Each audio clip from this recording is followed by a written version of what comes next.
Les organisations communautaires font la différence. C'est le thème adopté par le Centre d'information des Nations Unies et l'ONU-SIDA au Maroc. À l'occasion de la Journée mondiale du sida, l'agence onusienne chargée de la lutte contre le VIH a dévoilé cette semaine l'état de l'épidémie au niveau mondial. Son rapport souligne l'importance capitale des organisations de la société civile et des associations communautaires dans l'accélération de l'éradication de l'épidémie d'ici 2030.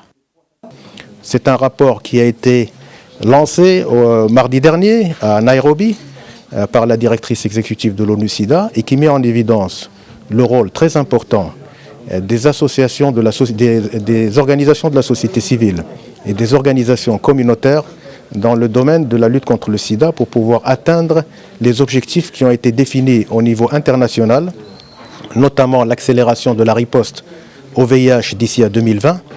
Et deuxièmement, mettre fin à l'épidémie du sida en 2030 dans le cadre des objectifs de développement durable.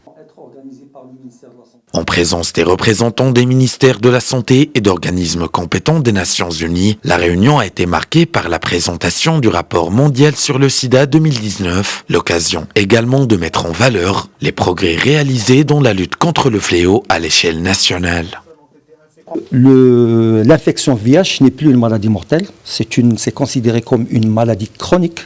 Il suffit que le malade suive bien son traitement, avec tous les suivis bien sûr médicaux, pour qu'il ne développe pas des infections opportunistes qui tuent, et donc c'est des malades qui restent en vie tout à fait normalement et qui ne transmettent pas l'infection. Grâce à son programme national de lutte contre le VIH et à l'amélioration de ses indicateurs épidémiologiques, le Maroc est désormais leader de la région MENA en matière de lutte contre le sida.